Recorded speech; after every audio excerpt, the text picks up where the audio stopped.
Welcome to Robert Wood Johnson University Hospital's Health Talk.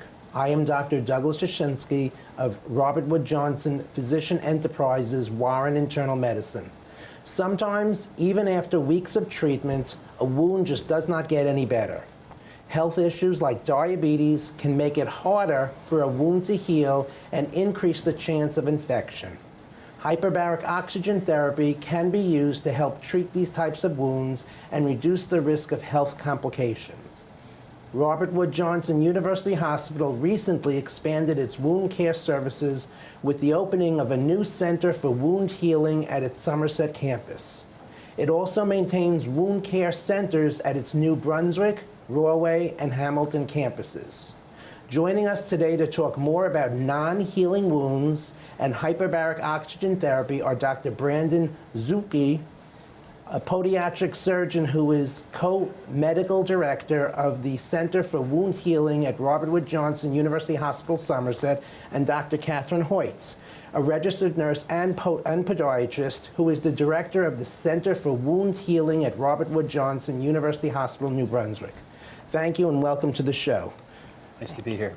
Dr. Zuklie, first tell us a little bit about yourself, what the practice is, and tell us all about the Wound Care Center in Somerset Hospital. Sure. My name is Dr. Brandon Zuklie. I have offices in Piscataway, Branchburg, and in Monroe.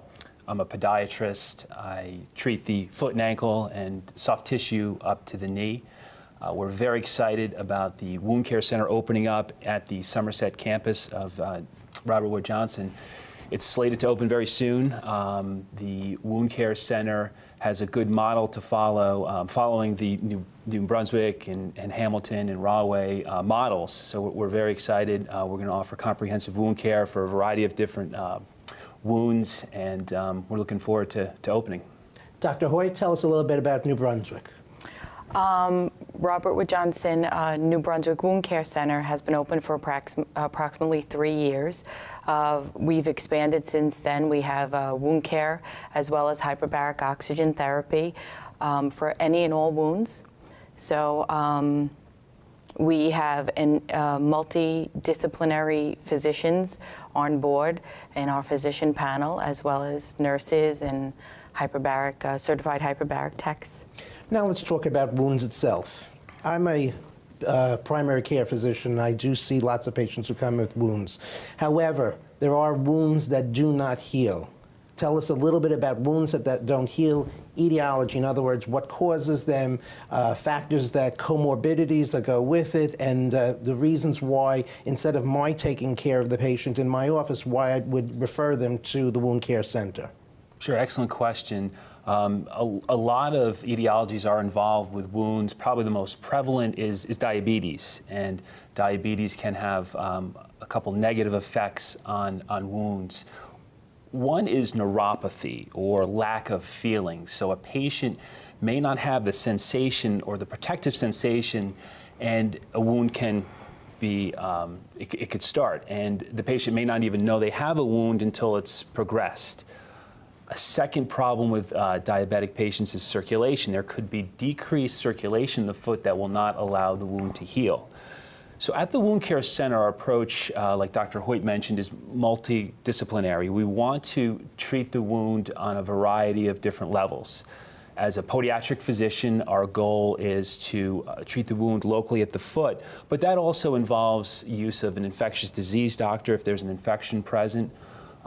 We also need the help a lot of a vascular surgeon, a physician that's able to promote or enhance the blood flow in the foot.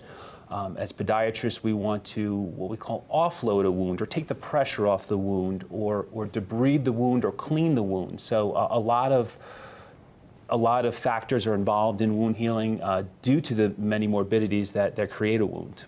Okay, so I have a diabetic in my office. Because they are a diabetic, one, they have the neuropathy. Because they have the neuropathy, they don't even realize they have the wound. When they do have the wound, they may or may not treat it, and it may get worse and worse. And that's usually when I will refer them. Correct. And at the Wound Center, our goal is to really look into what's causing this wound. Is it a problem with, say, a bony prominence on the bottom of the foot? What can we do to offload that or correct that problem? Is the wound infected?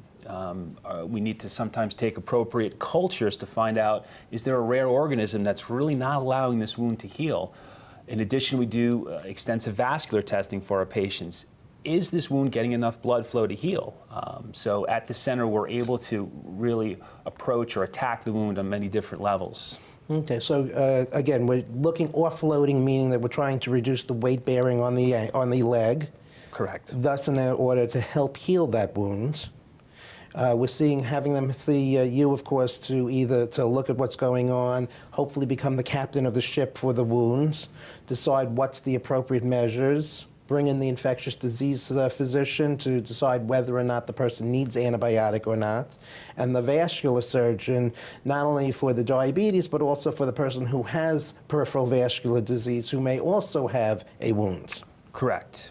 Again, peripheral vascular disease, meaning that they have reduced circulation in the foot, either due to diabetes, due to high blood pressure, due to heart disease, due to cigarette smoking with reduced flow of blood into the feet, and therefore the wound.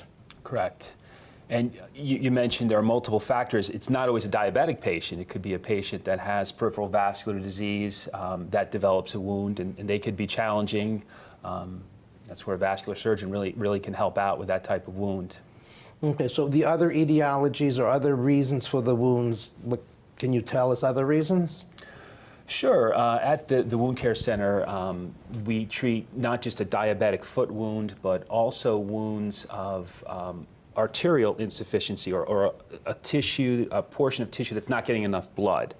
Other reasons or other treatments at the wound care center involve bone infections, or we call osteomyelitis. Sometimes patients who have had radiation treatment for cancer then will have a soft tissue injury due to that radiation that will occur later on after that treatment has concluded. In addition, there are sometimes some rare instances such as a gas embolism or a gas embolism meaning? A gas that's in a vessel that's not allowing proper blood flow. Okay.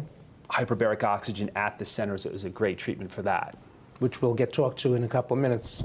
The reasons I want to send them to you, or to send them actually to the wound care center, is the fact that it's not healing. And the reason why I want it to heal rather than leaving it unhealing is? Really to avoid further complications. Those complications being? Potentially a bone infection, potentially an amputation, potentially an uncontrolled infection that could lead to something we call sepsis, or a blood infection that could potentially be, life-threatening.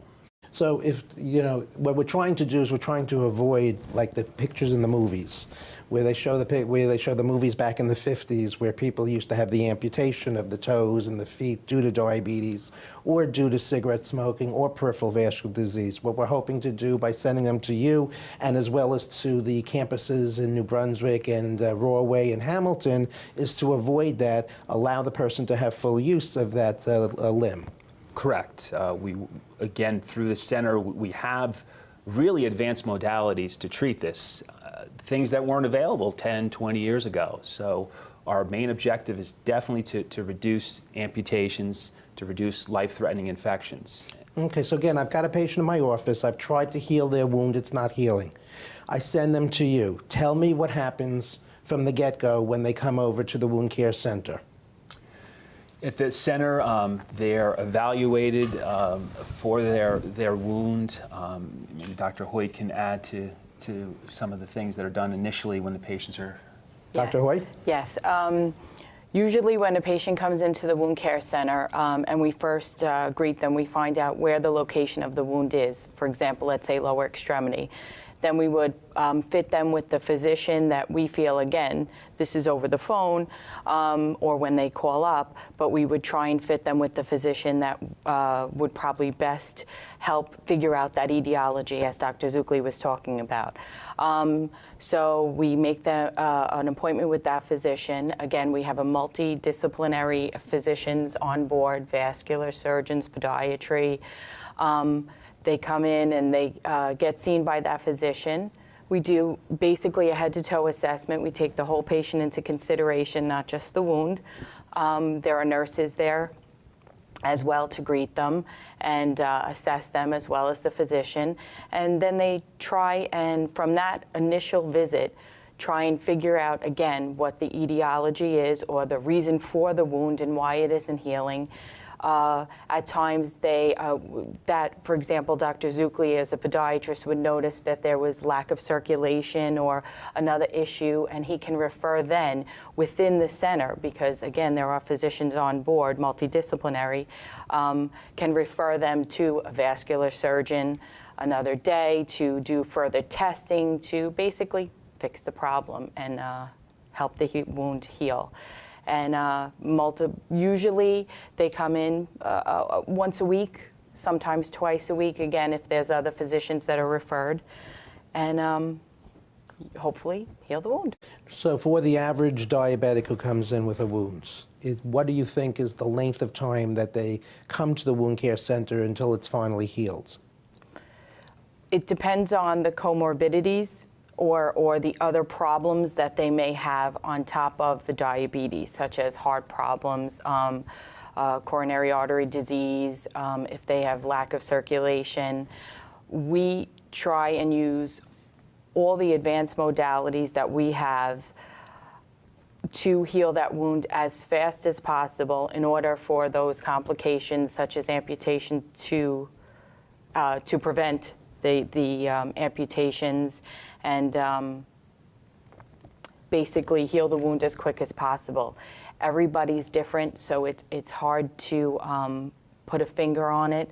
However, we try and say about 3 months, 3 to 6 months for healing, but again, it's hard. It depends on the comorbidities or the other issues that the patient has. Okay, very nice. It's nice that we can get them to heal at least. Yes.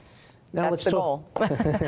Now let's talk about the advanced things that you're talking about, such as hyperbaric oxygen.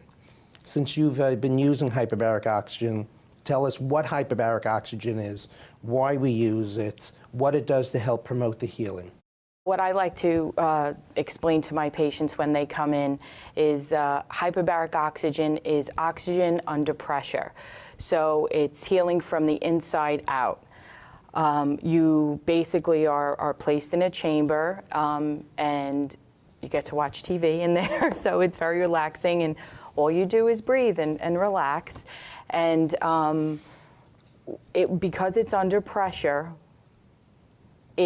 when you inhale the oxygen, it actually diffuses more oxygen than we normally breathe on a typical day. We normally breathe in 1 or 2%. Yes, thank you. 1 or 2%. This actually, because it's under pressure, you inhale and it diffuses more oxygen into your plasma.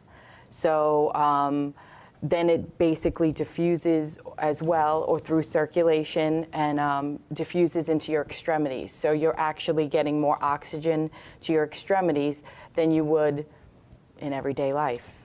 Okay, so instead of it being the 21% that's in the air, is it any increased amount of oxygen that's in the hyperbaric oxygen chamber? Well, it's 100% pure oxygen within the chamber, and because it's under pressure, you get about 30% increase in oxygen in your plasma. So what we're doing is we're increasing what the oxygen percentage going through the lungs, going through the circulation, thus increasing the amount of oxygen going to that wound. Yes. And this increased oxygen has a great effect on tissue. For example, increased oxygen has a bactericidal effect, or does not allow certain bacteria really to exist because of this oxygen-rich environment. In addition, the increase in oxygen helps to promote a collagen matrix, and that's really the foundation for new blood vessel formation. So those are very key components as well to improve circulation and decrease bacteria that may be around in the bone or in the tissue. It also promotes neovascularization, which is a new blood flow. It helps to promote that at times as well. So we're bringing higher concentrations at a greater amount to the wound, thus increasing the blood flow, helping to rebuild the blood vessels in the area, and getting rid of anaerobic organisms, anaerobes being those that don't want oxygen, and those that are exposed to oxygen will thus die, those being the ones that cause severe infections in the wounds. Correct. And we've been using it at the New Brunswick campus for how long? 3 years that you've been there? Yes. Yes. And has it improved the outcomes since you've been there? It increased healing. We have records of healing times. It increased the healing on most diabetics, arterial ulcers as well. Arterial ulcers being? The lack of circulation. So if someone has an occlusion, again with conjunctive therapy with the vascular surgeons to perform procedures to increase the circulation to that area, as well as the oxygen, the rich blood flow as well. It conjunctively helps heal the wound. The question people, of course, are going to ask is safety of it. Hyperbaric oxygen therapy is very safe. I've been in the wound care center for 3 years. We've had minimal to no complications at all. The biggest complication or side effect, should I say, is what we call barotrauma. Just as if you're going in an airplane or you're driving up a mountain, you have basically pressure in your ears, you feel popping in your ears. Sinus squeeze, you feel your sinuses basically squeeze, under pressure. That is one of the complications that we watch out for. So before you go into the hyperbaric chamber, we check the ears, make sure that there's the tympanic membrane or the eardrum is intact. There's no bleeding in the ears or redness to the ears. If they have an upper respiratory infection, we try and maintain that there's that there's no issues there or increased pain. And the incidence of that, because of us monitoring it before and after they're in the tank, and then as well, the patients let us know if they feel some discomfort, then we stop the therapy. Yeah, and during each dive, as we call them, when a patient is in the chamber getting the hyperbaric oxygen, there's a physician supervising each dive. So a patient cannot go in the tank unless a physician is there and has to maintain close contact or proximity to the patient. They can't go off and do something else. They're watching and supervising each dive. Okay, so when a patient needs the hyperbaric oxygen, they're coming to you. First, what's the size of the chamber? Is there any claustrophobia in the chamber? It's about the size of a typical stretcher. You can put the head of the bed up to 45 degrees. Often people think that you're closed in like as if you were in an MRI machine. That's not the case. Again, it's wide enough for a normal stretcher. You can sit up, not at 90 degrees or straight up, but you can sit up at about 45 degrees. It's clear fiberglass, so you can see. You can speak to the tech, who's the hyperbaric tech, who's always next to you, always in the room, and you watch TV. Often people fall asleep. And it lasts about how long? It's about 2 hours in duration. We say about 2 hours. It's 90 minutes in the actual at pressure, and then there's about 10 to 15 minutes to get to that pressure because we slowly put you to that pressure, and about 15 minutes to come back to regular atmospheric pressure. It's almost like being an astronaut going into an airlock and out of an airlock. Yes. And for patients that had a lot of anxiety, especially for their first couple dives, sometimes a mild sedative can be given to help alleviate some of that discomfort or fear. Okay, so they're coming to the hyperbaric oxygen chamber, they're having the therapy. How long, how many sessions, treatments, how often? They're usually 5 days a week, about 2 hours a day. In that time also, we also see their wound, so they have a wound visit as well before or after therapy. So there's that advanced modalities, there's a physician always available to treat the wound, to monitor the wound. We take pictures before and after to make sure the wound is healing with the adjunctive therapy, and that's usually 1 day a week. So it's 5 days a week for the hyperbaric therapy, Monday through Friday. It's typically about 30 dives are done, so about 6 weeks of therapy. Some patients respond a lot sooner, and that amount of time is not needed. Sometimes it's a little bit longer in duration. But again, during the whole process, we're closely monitoring the wound, taking measurements, taking pictures, and we could really tell, obviously, what's working and what's not. Good. The staffing at the wound care center, what is it composed of? Who's there? Who takes care of what? Well, there's always a supervising physician on. They're always within the building. Again, we cannot put anybody into the tank until that physician is available and within the center. So there is, again, always that physician available. We also have registered nurses as well as LPNs to basically help in the wound care process, help clean the wound, help the physician with the dressings. And then we have certified hyperbaric techs available that are always within the hyperbaric room, not within the chamber, of course, but within the room, monitoring those patients that are within the tank. They are not allowed to leave that room.